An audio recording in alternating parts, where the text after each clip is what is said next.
నమస్తే, welcome to Suman TV. నేను Vishnu yes. ప్రస్తుతం నాతో పాటు ఆల్ఫా అసెట్ ఫిన్సర్ నుంచి AMFI and NSE registered wealth manager పేట హేమంత్ ప్రసాద్ గారు ఉన్నారు. సార్తో మాట్లాడదాం. సార్ హేమంత్ గారు నమస్తే. సార్ నమస్తే సార్. సార్ హేమంత్ ప్రసాద్ గారు, ఈ వీడియోలో పర్టికులర్ గా ఒక ఇల్లు ఎలా కొంటే మంచిది, ఎలా కొంటే ప్రయోజనకారిగా ఉంటుందనే దాని గురించి కాస్త డీటెయిల్ గా మాట్లాడుకుందాం సార్. ఎగ్జాంపుల్ గా నన్నే తీసుకుంటాను. ఎగ్జాంపుల్ గా నన్ను గురించి మాట్లాడుకుందాం. Okay sir. ఫర్ ఎగ్జాంపుల్ నా దగ్గర ₹1 కోటి క్యాష్ ఉంది సార్. Okay sir. ఈ ₹1 కోటి తీసుకెళ్లి ఇన్స్టాంట్ గా ఒక అపార్ట్మెంట్ ఫ్లాట్ లేదంటే ఒక ఇండివిడ్యువల్ హౌస్ కొనుక్కోవాలన్న ఆలోచనలో ఉంటాను. Okay sir. నా భయం ఏంటంటే ఈ బ్యాంకు లోన్లు ఈఎంఐల ద్వారా పోతే ప్రతి నెల వచ్చేటప్పటికి 40,000 50,000 కట్టుకుంటూ పోవాలి. అంటే నాకున్న టెన్షన్ ఏంటంటే బ్యాంకు, అమ్మో బ్యాంకు ఈఎంఐ కట్టకపోతే అంటే ఒక ఈఎంఐ స్కిప్ అయిందంటే మళ్ళా దాని మీద అధిక వడ్డీలు వేసేసి గందరగోళం అయిపోద్ది. కాబట్టి ఈ బ్యాంకు భయాలు, ఈఎంఐ భయాలు నాకు వద్దురా బాబు. నా దగ్గర ₹1 కోటి క్యాష్ ఉంది, నేను వెళ్ళి హ్యాపీగా ఇల్లు కొనుక్కుంటాను అని నేను అనుకుంటాను. సరే, నాకు తెలిసిన వాళ్ళు, పక్కింటి వాళ్ళు, మీలాంటి ఫ్రెండ్స్ వస్తారు. విష్ణు, ఎందుకురా నీ దగ్గర ₹1 కోటి డబ్బులు ఉన్నాయి, ఎందుకు అనవసరంగా తీసుకెళ్లి ఒకేసారి ఇల్లు కొనేస్తే నీ దగ్గర అసలు క్యాష్ లేకుండా పోతుంది, రేపేదన్నా మిగతా అవసరాలకు నీ దగ్గర చేతిలో క్యాష్ ఉండదు, అనవసరంగా ఇబ్బంది పడతావు. మీలాంటి వాళ్ళు సలహా ఇచ్చి అలా వద్దురా, హ్యాపీగా బ్యాంక్ వెళ్ళి బ్యాంక్ లో లోన్ తీసుకుని నీకు నచ్చిన ఇల్లు కొనుక్కోరా అని మీరు చెప్తారు. అవును సార్. సో ఇప్పుడు ఈ రెండిట్లో ఏది బెటర్ అంటారు? సో దీంట్లో ఉన్న పాజిటివ్స్ ఏంటి, నెగటివ్స్ ఏంటి? అంటే నాకున్న భయాల ప్రకారం నాకు ఈఎంఐలు బ్యాంకులు ఇవ్వంటే టెన్షన్ రా బాబు, నేను వెళ్ళి హ్యాపీగా నా దగ్గర ఉన్న ₹1 కోటి తీసుకెళ్లి బిల్డర్కి ఇచ్చేసేసి ఫ్లాట్ కొనుక్కుంటాను, ఈ ఆలోచన బెటరా? లేదంటే మీలాంటి సన్నిహితులు శ్రేయాభిలాషులు చెప్పినట్టు ఆ ₹1 కోటి డబ్బులు కదపకుండా వాటిని అలా ఉంచేసేసి బ్యాంక్ వెళ్ళి లోన్ తీసుకుని ఇల్లు కొనడం మంచిది అంటారా? Excellent concept sir. సో ఇక్కడ మీరు అడిగింది, మీ దగ్గర క్యాష్ ఉంది, ₹1 కోటి ఉందంటున్నారు. మీరు ప్రాపర్టీ ఒక డైరెక్ట్ గా క్యాష్ బర్న్ చేసి డైరెక్ట్ గా వన్ షాట్ తో క్యాష్ తో ప్రాపర్టీ కొనేయడం బెటర్ అంటారా, లేదంటే ఆ క్యాష్ ని పక్కన పెట్టి బ్యాంక్ లోన్కి వెళ్ళి తీసుకోవడం బెటర్ అంటారా అంటున్నారు. సరే సార్, దీనికి ఒక డీటెయిల్డ్ ఒక కేస్ స్టడీ చూద్దాము. సపోజ్ ఇన్ కేస్ ఒకవేళ మీరు డైరెక్ట్ ప్రాపర్టీ కొనేస్తే మీ దగ్గర క్యాష్ లిక్విడిటీ అనేది క్యాష్ క్రంచ్ అయిపోతుంది సార్. అంటే మీ దగ్గర డైరెక్ట్ ₹1 కోటి క్యాష్ లిక్విడిటీ అనేది అక్కడతో క్లోజ్ అయిపోతుంది అన్నమాట. ఇంకా నెక్స్ట్ అదే లిక్విడిటీ మళ్ళీ మీకు ఉండాలంటే అది ఇంకా చాలా కష్టం అవుతుంది. ఇంకా వేరే అవసరాలకి మన దగ్గర చేతిలో రూపాయి డబ్బులు ఉండవు. అంతే సార్. ఇంకా ప్రాపర్టీ మీద ఇన్వెస్ట్ చేస్తున్నారంటే మీరు ఇంకా అంటే మీరు డైరెక్ట్ గా ఏంటంటే మీరు లాంగ్ టర్మ్ ఇన్వెస్ట్మెంట్ లాగా అనుకోవాలి, ఒక లాక్డ్ లాంగ్ టర్మ్ ఇన్వెస్ట్మెంట్ అనమాట. దాంట్లో ఇంకా లిక్విడిటీ మీకు అదే అమౌంట్ మళ్ళీ మీకు వెనక్కి రావాలంటే అది ఇంకా కష్ట సాధ్యమే. ₹1 కోటి సంపాదించుకుంటే ఎన్ని సంవత్సరాలు పట్టదు ఏంటో మనం చెప్పలేదు. అంతే సార్. ఇప్పుడు దీంట్లో ఉండే కేస్ స్టడీ ఏంటంటే మనకి ఈ ఒక ఇల్లస్ట్రేషన్ చూద్దాం సార్.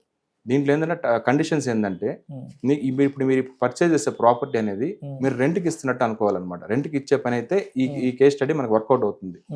ఫర్ ఎగ్జాంపుల్ మనం ఈ వీడియోలో మాట్లాడుకునే కాన్సెప్ట్, ఇప్పుడు మీరు కట్టే ప్రాపర్టీ అనేది రెంట్ కోసం కడుతున్నట్టు, ప్రాపర్టీ పర్చేజ్ చేసి రెంట్కి ఇస్తున్నట్టు. సెకండ్ ఏంటంటే మీకు హోమ్ లోన్ ఎలిజిబిలిటీ ఉండాలి. ఈ 2 కండిషన్స్ మీకు అప్లై అయితే ఇది ఒక బ్యూటిఫుల్ కాన్సెప్ట్ అవుతుంది. ఈ కేస్ స్టడీలో ఎగ్జాంపుల్, సపోజ్ ఇప్పుడు మీ దగ్గర ₹1 కోటి క్యాష్ ఉంది సార్. నేనేం చెప్తానంటే దీంట్లో ఈ ₹1 కోటి క్యాష్ వన్ షాట్ తో వెళ్లకుండా మీకు ఎదురికి బ్యాంక్ లోన్ ఎలిజిబిలిటీ ఉంది కాబట్టి మీరు బ్యాంక్ లోన్ తీసుకోవడం బెటర్ అంటాను. ఎందుకంటే మీ ఇన్వెస్ట్మెంటే మీ లోన్ క్లియర్ చేసేస్తుంది అనమాట. అట్లా మీ ఇన్వెస్ట్మెంట్ మీ లోన్ క్లియర్ చేస్తుంది. అది ఎట్లానో చూద్దాం సార్ మన దీంట్లో. ఇప్పుడు దీంట్లో ఏంటంటే ₹1 కోటి అంటే మీరు సింగిల్ అంటే బ్యాంక్ లోన్కి వెళ్తే ఒకవేళ సపోజ్ వెళ్తే 20 lakhs డౌన్ పేమెంట్ కట్టాలి సార్. మనకి మొత్తం టోటల్ ₹1 కోటి ఇవ్వరు కాబట్టి అట్లీస్ట్ ఒక 20% డౌన్ పేమెంట్ అనేది మనకు కట్టాలి. మన చేతిలో ఒక 20 లక్షలు కట్టాల్సిందే, ఇనిషియల్ గా కట్టాల్సింది ఈ ఎగ్జాంపుల్లో.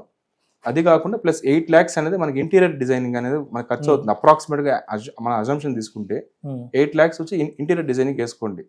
అంటే మీకు ఇనిషియల్ గా ఒక 20 లక్షలు డౌన్ పేమెంట్ ప్లస్ 8 lakhs అనేది క్యాష్ అయితే అయిపోయింది. ఒక 30 లక్షల లోపల అయిపోయింది అంతే. 28 lakhs అయిపోయింది. ఇంకా మిగిలిన 72 లక్షలు మీ చేతిలో ఉంది సార్. 72 లక్షలు మీ చేతిలో ఉంది. బ్యాంక్ ఎలిజిబిలిటీ ఉంది కాబట్టి ₹1 కోటి ప్రాపర్టీ అంటున్నారు కాబట్టి మీకు బ్యాంక్ ఒక 80 lakhs లోన్ ఎలిజిబిలిటీ వచ్చి 80 lakhs ఇచ్చేసింది అనుకోండి, శాంక్షన్ చేసేసింది అనుకోండి. ఇప్పుడు ఈ ఎగ్జాంపుల్లో మీ దగ్గర క్యాష్ ఉన్నా కూడా బ్యాంక్ లోన్కి పోయారు. అదేంది మరి నాకు ఈఎంఐ కట్టుకోవాలి కదా, ఇదేంది ఇది అంటే చెప్తాను చూడండి సార్. ఈ బ్యాంక్ ఈఎంఐ అనేది మీకు అప్రాక్సిమేట్గా ఒక 20 years లెక్కన మన అజ్యూమ్డ్ ఇంట్రెస్ట్ రేట్ కానీ 8.5% పర్ యానం కానీ ఉంటే మీకు ఈఎంఐ అనేది 70,000 రూపాయలు పడుతుంది సార్ మీకు ఈఎంఐ, బ్యాంక్ ఈఎంఐ అనేది. తర్వాత మీకు నేను చెప్పాను కదా సార్, రెంట్కి ఇస్తున్నట్టు ఉంటేనే ఎగ్జాంపుల్ వర్కౌట్ అవుతుందని. ఈ 1 crore ప్రాపర్టీ మీరు పర్చేజ్ చేశారు, రెంట్కి ఇస్తున్నారు. ఈ ట్యాక్స్ సేవింగ్ రెంటల్ ఇన్కమ్ అనేది మనకి అప్రాక్సిమేట్గా యావరేజ్గా క్యాలిక్యులేట్ చూస్తే రెంటల్ ఇన్కమ్ అనేది ఒక 30,000 వేసుకోండి సార్. తర్వాత ట్యాక్స్ సేవింగ్స్ ఉంటుంది మనకి, ఇంట్రెస్ట్ అండ్ బారోడ్ క్యాపిటల్ అనే ఒక సెక్షన్ ఉంది.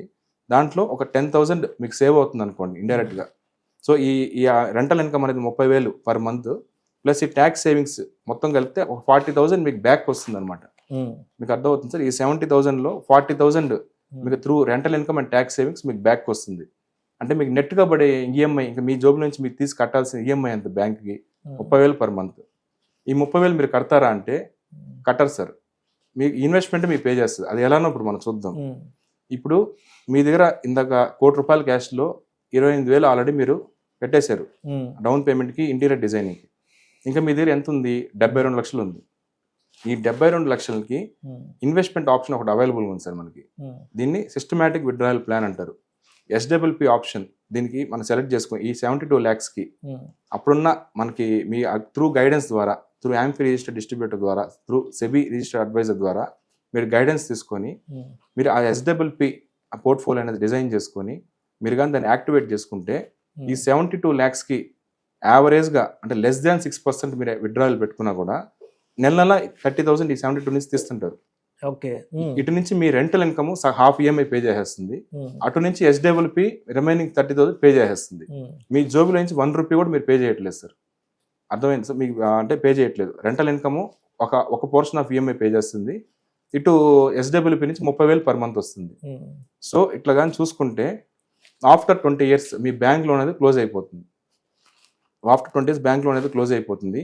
ఈ 1 crore ప్రాపర్టీ అప్రాక్సిమేట్గా ఒక మనకి 10 yearsకి డబుల్ అవుతుంది ప్రాపర్టీ అని వేసుకున్నా కూడా 10 years కంటే మన రూల్ 72 అప్లై చేస్తే 10 divided by అదేస్తే మీకు అప్రాక్సిమేట్ 7.2% CAGR మీ ప్రాపర్టీ గ్రో అయినట్టు అనమాట. ల్యాండ్ వాల్యూ పెరుగుతుంది, ప్రాపర్టీ వాల్యూ డిక్లైన్ అవుతుంది. ఆన్ అన్ యావరేజ్గా 7.2% లెక్కన మీ ప్రాపర్టీ గ్రో అయినా కూడా ఇప్పుడు 1 crore ప్రాపర్టీ 20 years తర్వాత 4 crores అవుతుంది ప్రాపర్టీ వాల్యూ.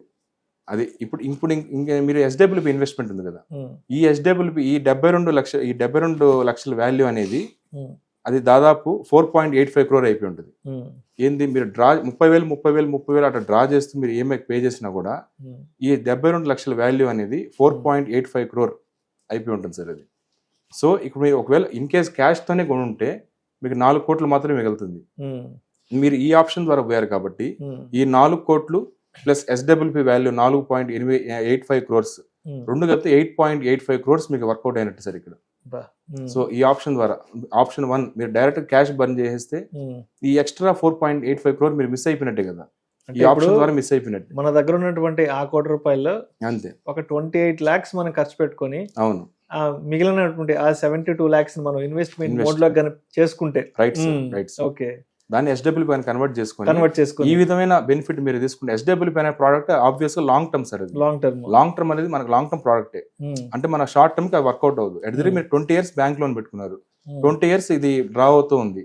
ఇక్కడ మన డ్రా ఈ 30,000 అనేది మీకు లెస్ దాన్ 6%. ఇక్కడ అప్రాక్సిమేట్ గా మీరు 6% తక్కువే డ్రా చేస్తున్నారు, మీరు 6% పెట్టుకోలేదు. So very compare to 6% withdrawal ఇక్కడ వెరీ లెస్ రిస్క్ అనమాట.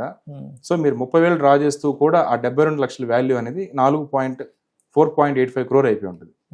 సో మీరు ఈ ఆప్షన్ వెళ్ళిన దాని వల్ల 4 crores మీరు ఎక్స్ట్రా ఎర్న్ చేసినట్టే కదా సార్. ప్లస్ లిక్విడిటీ అనేది మీ చేతిలోనే ఉంటుంది. లిక్విడిటీ అనేది మీకు ఎప్పుడైనా క్యాష్ క్రంచ్ వచ్చింది, మీరు ఆబ్వియస్ గా లోన్ అగైనెస్ట్ మ్యూచువల్ ఫండ్స్కి వెళ్ళొచ్చు, లేదా ఉన్న SWP బ్యాలెన్స్ లోనే మీరు కొంత మీ రిక్వైర్మెంట్స్ మీరు అటు ఇటుగా మీరు బ్యాలెన్స్ చేసుకోవచ్చు. మీరు 1 shot తో మీరు 1 crore పెట్టి ప్రాపర్టీ కొంటే లిక్విడిటీ అక్కడితో ఎండ్ అయిపోతుంది. మీకు ఇంకా లిక్విడిటీ క్రంచ్ అనేది మీకు అది ఇబ్బంది కలగచ్చు. సో మొత్తానికి మన దగ్గర ఉన్న ₹1,00,00,000 ఒక 28 lakhs మనం. అవును సార్.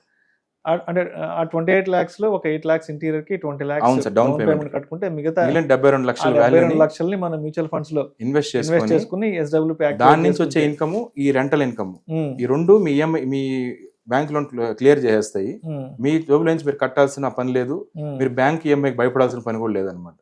రెండు వాటి పని అవి చేసుకుంటాయి. 20,000 ధర చూస్తే మీకు 4 కోట్లు యాక్చువల్ గా మీరు క్యాష్ తో పోయింటే 4 కోట్లు ప్రాపర్టీ.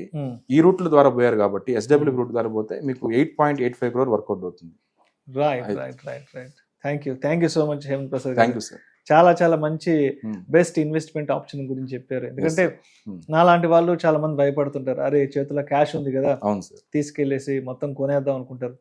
బట్ అంటే ఈ రోజు మనం ఒక విషయంగా భయపడి తీసుకెళ్లి ఆ ₹1 కోటి తీసుకెళ్లి ఆ ప్రాపర్టీ కొనేస్తే, బట్ రేపన్న రోజు మన దగ్గర చేతిలో చిల్లి గవ్వ కూడా మిగులుతుంది. రేపు ఇంకా వేరే ఏదైనా ఫైనాన్షియల్ గోల్ సెట్ చేసుకోవాలంటే డబ్బులు ఉండవు.